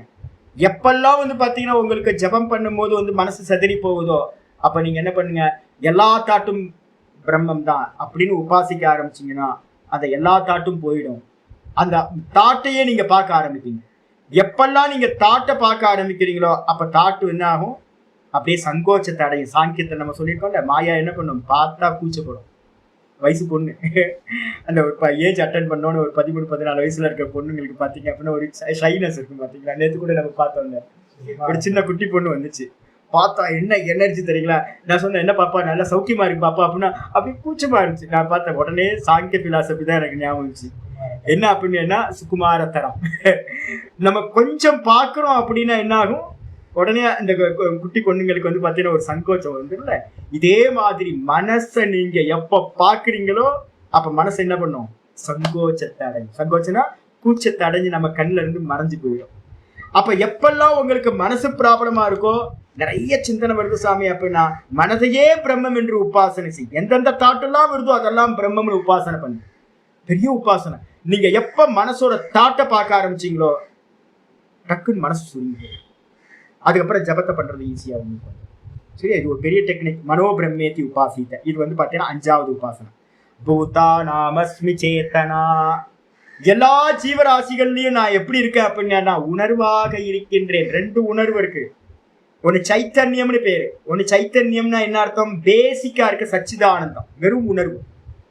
இங்க சொல்லக்கூடிய சேத்தனான்றது என்ன அர்த்தம்னா மாயையோட சேர்ந்த பிறகு நம்ம சொல்ற வலிக்குது, எனக்கு சுகமா இருக்கு, எனக்கு கூச்சமா இருக்கு, எனக்கு அன்போட நல்ல கருணை பாவம் வருது அப்படின்னு நம்ம உணர்வுகளை வந்து பாத்தீங்கன்னா பலவிதங்களா சொல்றோம். சுகம், துக்கம், இந்த உணர்வுகளா வெளிப்படுத்துறோம். காதல், கோபம், இதெல்லாம் வெளிப்படுத்துறோமோ இந்த உணர்வுகளுக்கு பேர் என்ன பேரு அப்படின்னா சேத்தனான்னு பேர். ஜீவராசிகள்கிட்ட, எல்லா ஜீவராசிகள்கிட்டையும் தொட்டாச்சி நீங்கள போட்டு அந்த செடியை தொட்டிங்கன்னா என்ன ஆகும்? வெளில தெரியுது. டக்குன்னு வந்து பாத்தீங்கன்னா சுருங்கிக்குது. அப்ப என்ன அர்த்தம்? அந்த செடியிட்ட வந்து பாத்தீங்கன்னா உணர்வு இருக்கு. மற்ற செடியில தெரிய மாட்டேங்குது. தொட்டாச்சி நீங்க செடியில மட்டும் டக்குன்னு தெரியுது நமக்கு. அப்ப எந்த ஒரு எறும்பை வந்து டச் பண்ணீங்கன்னா எறும்பு தடன்னு ஓடுது. அப்ப அந்த இடத்துலயும் உணர்வு இருக்கு. அப்ப எங்கெங்கெல்லாம் எல்லா ஜீவராசிகள்ட்டும் உணர்வு இருக்கோ அந்த உணர்வாக நான் இருக்கின்றேன். இது ரொம்ப முக்கியமானது. 6வது உபாசனை. இது யார்கிட்ட இருக்கு? பௌத்த மதத்துல. கடன் வாங்கிட்டு போயிட்டாங்க, நம்ம கப்பல் ஏற்றி அனுப்பிட்டோம். நீங்க எடுத்துட்டு போங்கப்பா, எங்களுக்குலாம் இதெல்லாம் முடியாது, நாங்களாம் வெறும் கர்மத்திலே நின்னுறோம், உபாசனையெல்லாம் எங்களுக்கு வேணாம், நீங்க எல்லாம் எடுத்துட்டு போங்கன்னு பௌத்த மதத்துக்கு என்ன பண்ணிட்டோம்? பேக்கேஜ் பண்ணி கொடுத்து அனுப்பிச்சிட்டோம். இப்போ வந்து பாத்தீங்கன்னா பௌத்த மதத்துல இந்த சேத்தனா இருக்கு. நம்ம எனக்கு தெரிஞ்சு வந்து பாத்தீங்கன்னா இதை உபாசிக்கிறவங்க நம்ம இதுல அதிகம் இல்லை. 22 வரைக்கும் நிப்பாட்டுங்க. மீதியை வந்து நம்ம நாளைக்கு பார்க்கலாம். ஓம் பூர்ணமத பூர்ணமிதம் பூர்ணாத் பூர்ணமுதச்யதே பூர்ணஸ்ய பூர்ணமாதாய பூர்ணமேவாவசிஷ்யதே.